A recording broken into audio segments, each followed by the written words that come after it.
안녕하세요. 결혼한 지 1년도 안 된 30대 여성입니다. 오늘은 제가 정말 답 안 나오는 저희 시댁 이야기를 좀 해볼까 해서 여길 찾아왔어요. 솔직히 어디 가서 자랑할 이야기도 아니고 제 얼굴에 침 뱉기 같아서 말하기도 뭐한데 그렇다고 안 하자니 그건 그거대로 또 답답하더라고요. 그러니 두서가 없더라도 가볍게 들어주시면 감사하겠습니다. 남편하고는 재수학원에서 알게 된 사이예요. 남편 말로는 수능을 망쳐서 재수를 한다고 했고, 저는 기왕 한 거 조금 더 욕심 좀 내볼까 하는 마음에 재수를 시작했었죠. 다만 저는 원래 시쳇말로 인생은 독고다이라는 생각으로 아무하고도 교류하지 않고 공부에만 몰두하려고 했는데, 학원에서는 그게 무조건 좋은 건 아니다 하면서 임의로 조를 짜주더라고요. 친구를 사귀라는 게 아니라 서로 경쟁 의식도 느껴가며 동시에 의지도 해가며 그렇게 공부하라고. 그래야 지치지 않고 버틸 수 있다면서 말이죠. 그래서 얼떨결에 남편은 물론이고 다른 몇몇 친구들과 얼굴 트고 지내게 되었어요. 하지만 눈 깜짝할 사이에 1년이 흐르고 각자 대학에 진학하게 되면서 이후로는 다시 사이가 소원해졌네요. 연락이 완전히 끊어진 건 아니었지만 아주 가끔 안부나 묻는 정도로 말이죠. 그러다 남편과 다시 만나게 된 건 같이 공부하던 친구의 결혼식에서였어요. 여담이지만 그 친구는 워낙에 낯을 많이 가려서 부를 친구가 거의 없다고 했고, 그러면서 저희더러 사람 살리는 셈치고 제발 와달라고 사정을 했었거든요. 아무튼 그래서 어쨌든 축하할 일이니까 좋은 마음으로 참석했는데 거기서 남편이 먼저 저를 알아보고 인사를 해왔습니다. 그리고 그게 계기가 되어 얼마 후에는 본격적으로 연애를 하게 되었죠. 남편은 대학을 졸업하고 이후로 워킹홀리데이도 다녀왔지만 취업이 쉽지 않았다고 했어요. 그래서 결국 3년의 공부 끝에 9급 공무원에 합격했다고요. 반면에 저는 대학을 졸업하자마자 바로 대기업에 들어갔고 남편과 만났을 땐 대리였네요. 하지만 저희 둘이 만나는 데 있어 적어도 저에겐 이런 조건들이 크게 중요하진 않았습니다. 남편이 저를 많이 사랑해주고 아껴준다는 거 그게 가장 중요하다고 생각했거든요. 그리고 어느 상황에서든 제 선택을 존중하고 제 편이 되어줄 사람이란 확신도 있었으니까요. 그래서 결혼 이야기도 제가 먼저 꺼냈어요. 보아하니 남편은 저랑 결혼하고 싶은 건 확실해 보였는데 자기가 저에 비해 가진 게 없으니까 차마 말을 못하는 눈치였거든요. 그래서 제가 먼저 용기를 냈네요. 사실 남편하고 저하고 직업만 차이 나는 건 아니었어요.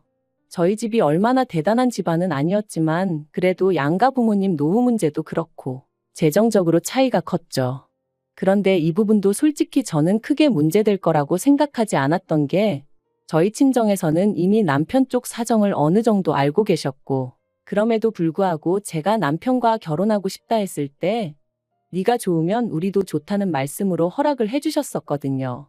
그리고 그런 허락을 미리 받았기에 저도 조금은 홀가분한 마음으로 남편에게 결혼 이야기를 꺼낼 수 있었던 거고요. 그런데 상견례 자리에서 그렇게 황당한 이야기가 오가게 될 줄은 솔직히 꿈에도 상상하지 못했네요. 남편 집안이 보수적이고 남성 중심적이라는 건 진작에 알고 있었어요.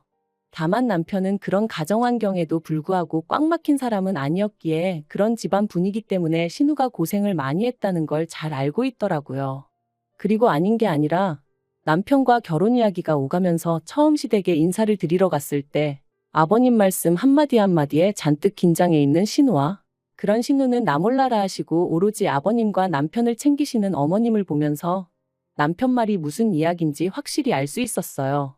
반면에 저희 집은 시부모님하고 비교하면 일단 연세도 젊으시고 두 분 다 사회생활을 오래 하셨다 보니 마인드가 열려 있으셨거든요. 그래서 아닌 게 아니라 상견례 자리가 은근히 걱정이 되었는데 아니나 다를까 시부모님께서 저희 부모님이 무슨 딸 가진 부모니까 쩔쩔매기라도 하실 거라 생각하셨던 걸까요? 처음부터 말도 안 되는 말씀만 늘어놓으셨거든요. 일단 시작은 제 직장 생활이었어요.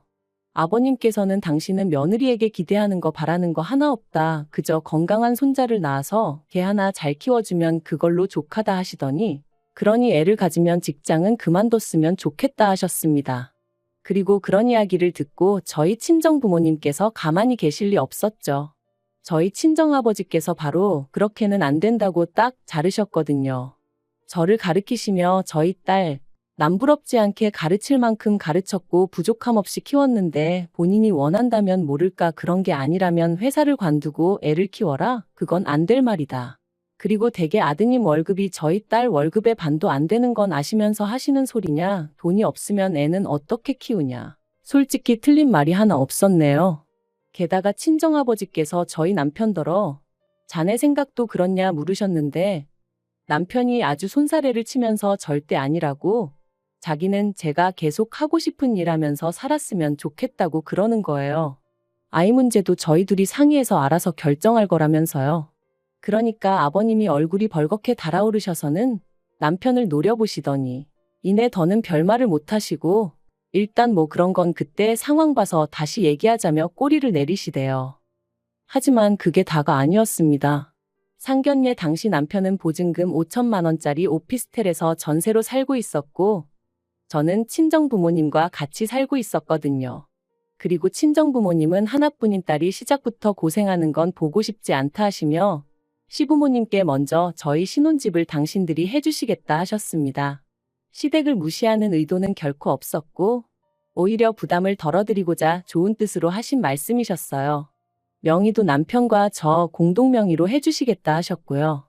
그리고 이번만큼은 시부모님께서 저희 친정부모님의 제안을 무척이나 마음에 들어 하셨습니다. 겉으로는 그렇게 해주신다 하면 굳이 거절하진 않겠다 하시며 태연한 척 하셨지만 입이 말 그대로 귀에 걸려 있었거든요. 그런데 뒤이어 저희 친정어머니께서 대신 예단이나 예물 같은 쓸데없는 허례허식은 생략하자고 하자 시부모님의 안색이 싹 달라지대요. 특히나 어머님도 아닌 아버님께서 아무리 그래도 어떻게 예단을 생략하냐, 그건 경우가 아니라고 아주 강경하게 말씀하셨죠. 그리고는 덧붙이시길 그럴 것 같으면 집을 해오지 말랍니다. 남편이 살던 오피스텔에서 신혼살림을 시작하라고 그 대신 제가 해와야 하는 예단이나 혼수는 제대로 해오라면서 말해요. 솔직히 억지도 이런 억지가 어딨나 싶었어요. 친정에서 해준다는 30평대 아파트를 마다하고 고작 그 예단하고 혼수가 뭐라고 10평도 안 되는 오피스텔에서 신혼살림을 시작하라니. 남편도 옆에서 어이가 없었는지 시부모님더러 그게 무슨 말씀이시냐 했는데 시부모님께선 계속해서 고집을 부리셨습니다.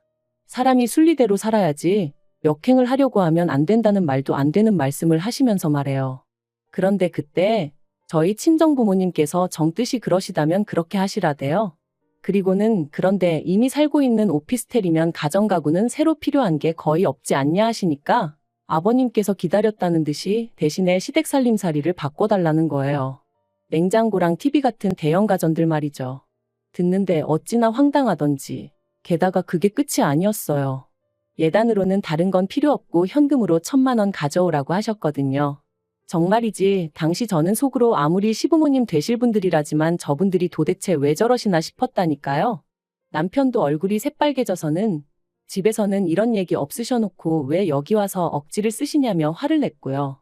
그런데 이때도 저희 친정부모님은 흔쾌히 그렇게 하라셨습니다.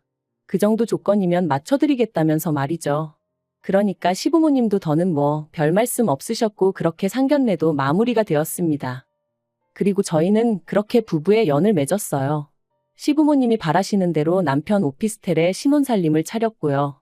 그런데 이 일로 저희 남편은 저나 저희 친정부모님에게 큰 잘못을 했다고 생각했는지 자기가 중간에서 똑바로 역할을 못했다 하며 몇 번이나 사과를 해왔습니다. 물론 저희 친정부모님은 남편이 그럴 때마다 괜찮다 말씀하셨지만요. 그리고 남편도 뭔가 깨닫기라도 한 건지 하루는 더는 자기 부모님한테 끌려다니며 살지 않겠다고 하더라고요. 저로서는 그런 남편의 변화가 무척이나 반가웠고요. 신혼살림을 차린 지 한 달이 채 되지 않아 시부모님께서 집들이는 언제 하냐 물어보셨는데 솔직히 듣는 순간 너무 짜증이 났어요. 두 분 아들이 내내 살던 집인데 무슨 집들이 타령이신가 싶었으니까요. 그래서 자가도 아니고 전세인데다 새로 이사를 한 것도 아닌데 무슨 집들이냐고 안 하겠다 했죠. 그랬더니 시부모님이 더는 아무 말씀을 못 하시더라고요. 반면에 저희 친정부모님은 한번 모셨습니다. 남편이 먼저 비록 누추하지만 장인 장모님께 우리가 어떻게 사는지 보여드리는 게 맞는 것 같다며 먼저 모시자 해서 만든 자리였죠. 그리고 그렇게 집을 찾은 친정부모님께서 혼자 살다 둘이 살려니 많이 좁진 않은지 불편한 건 없는지 이런저런 질문을 하셨는데 남편이 고개를 못 들더라고요. 괜히 고생시키는 것 같아 미안하다. 죄송스럽다 하면서 말해요. 그런데 그때 친정부모님께서 남편에게 제안 하나를 하셨습니다. 그러지 말고 이 오피스텔 계약이 언제 끝나냐 하시면서 계약 끝나는 대로 상견례에서 이야기했던 것처럼 아파트를 해줄 테니 거기로 이사를 하는 게 어떻겠냐고요. 그리고 저는 남편의 눈빛이 반짝이는 걸 봤어요. 솔직히 상견례 때도 시부모님 때문에 아파트가 눈앞에서 날아가는 걸 보고는 엄청나게 속상해했었거든요. 남편은 저희 부모님의 제안을 받아들였고 전세 만기까지는 3달밖에 남지 않은 상황이었습니다. 남편은 신이 나서 이사 준비를 시작했고 하는 말이 전세 보증금 5천 돌려받으면 시댁에 해드린 혼수 비용은 돌려주겠다고 하더라고요. 그리고 남은 돈으로는 저희 부모님이 해주시는 아파트에 들어갈 혼수를 하자대요. 철이 없는 건지 사람이 긍정적인 건지 솔직히 시부모님의 반응을 생각하면 걱정도 되었지만 그와는 별개로 저희 친정부모님의 제안을 오해 없이 기쁘게 받아줘서 고마운 마음이 컸어요. 그리고 저희는 계획대로 아파트로 이사를 했습니다. 그런데 아파트 명의는 친정부모님이 원래 약속대로 공동명의로 해주겠다 하시는 걸 남편이 거절하여 제 단독명의로 했어요. 남편이 말하길 자기가 기여한 바도 없는데 욕심내지 않겠다면서 마음만 감사히 받겠다고 하더라고요. 게다가 남편은 돌려받은 전세 보증금 중 1,000만 원을 저희 친정부모님께 드렸습니다. 자기 부모님이 예단을 받으실 상황이 아니었는데 억지로 받아가신 거 잘 알고 있다며 진작에 돌려드렸어야 하는데 죄송하다고 꼭 받아달라 했죠. 시부모님껜 아들인 자기가 해드린 걸로 하면 된다면서 말해요. 그리고 그런 남편의 설명에 저희 친정부모님도 처음엔 괜찮다 하셨지만 결국 받으셨습니다. 물론 저에게 다시 주시면서 비상금으로 가지고 있으라 하셨지만요. 그렇게 이사하고 짐 정리하고 하다 보니 어느새 일주일 정도 지나 있었고 그간 이런저런 핑계를 대가며 어떻게든 어머님이 오피스텔에 오시는 걸 막았었는데 언제까지 숨긴다고 숨겨질 일도 아니었기에 어떻게 말씀을 드려야 하나 걱정이 이만저만이 아니었어요. 그런데 방법을 찾기도 전에 결국 어머님이 연락도 없이 저희 오피스텔에 찾아가셨던 모양이 돼요. 어떻게 말도 없이 이사를 갈 수가 있냐며 시댁이 완전히 뒤집어졌습니다. 시부모님께서 저희 친정부모님이 당신들을 얼마나 우습게 봤으면 이딴 짓을 할 수가 있냐며 크게 화를 내셨고 남편에게는 우리가 이런 꼴 보려고 너 대학 보내고 그런 줄 아냐 하시더니 난데없이 오피스텔 보증금을 내놓으라셨어요. 남편 돈이었지만 괘씸해서 당신들이 가져가야겠다는 억지를 쓰시면서 말해요. 그런데 남편도 보통은 아니었습니다. 남편이 남은 돈 없다며 딱 잘났거든요. 장인 장모님이 집 사주셨으니까 혼수는 자기가 하는 게 맞지 않냐며 그래서 그 보증금으로 혼수했다 했거든요. 그러니까 말 그대로 어머님이 거의 졸도를 하셨죠. 시부모님은 제가 있는데도 불구하고 남편더러 저희 집안이 아주 못 배워먹은 경우 없는 집구석이다 하시며 이혼하라 소리까지 서슴지 않으셨습니다. 그리고 남편은 남편대로 이사한 아파트가 얼마나 좋은 줄 아냐며 장인 장모님이 잘해주시는 게 도대체 뭐가 문제냐며 시부모님께 따지고 들대요. 자기가 그래도 처복이 있어서 이런 것도 누리고 살게 되었는데 어머니 아버지는 도대체 뭐가 마음에 안 드시는 거냐면서 그러자 시부모님이 그런 것도 다 순서가 있는 법이라며 저희 친정부모님이 시부모님한테 저희한테 집을 사줘도 될지 그런 걸 허락을 받고 일을 진행하셨어야 된다는 거예요. 그러면서 아들 가진 부모랑 딸 가진 부모랑은 입장이 다른 거라며 그런데 저희 집은 그런 걸 몰라도 너무 모른다고 그리고 여자가 뭘 모르면 남자가 나서서 딱딱 정리를 해줘야 하는데 보아하니 저희 집은 저희 어머니가 너무 목소리가 크다고 그러니 이런 꼴이 나는 거라나요? 그리고 거기까지 듣고 있으니 도저히 가만히 있을 수가 없었습니다. 그래서 제가 아버님더러 지금 시대가 어떤 시대인데 말씀을 그렇게 하시냐고 따졌어요. 그리고 배운 걸로 따져도 저희 친정어머니가 아버님보다 더 배우셨고 사회적 입지로 봐도 훨씬 더 높으신 거 모르시냐? 아버님 이러시는 거 혹시 자격지심 아니냐고 쏘아붙였죠. 그런데 그걸로도 분이 안 풀려서 남편한테 당신도 아버님 말씀이 옳다 생각하면 나 따라오지 말고 그냥 이 집에 있으라고 했어요. 혼수하는데 든 돈은 내가 계좌이체로 지금 당장 보내주겠다면서요. 그랬더니 남편이 말 그대로 넌더리를 치며 무슨 소리냐고 자기는 저랑 가겠답니다. 그리고는 시부모님한테 이러실 거면 당분간 연락하지 마시라대요? 자기 이혼당하기 싫다면서 말이죠.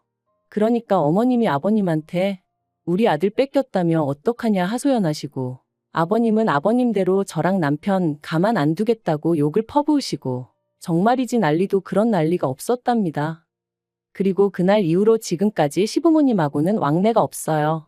시부모님이 일방적으로 연락을 해오시긴 하시지만 여전히 그 억지스러운 태도를 고수하고 계신 탓에 대화가 통하지 않는 상황이죠. 다만 그 집에 남아있는 남편의 여동생, 그러니까 신우말로는 아버님 어머님의 다툼이 잦아지셨답니다. 어머님이 아버님더러 적당히 좀 하지 그랬냐며 능력도 안 되면서 무조건 윽박지르기만 한다고 애들이 콧방귀나 끼겠냐.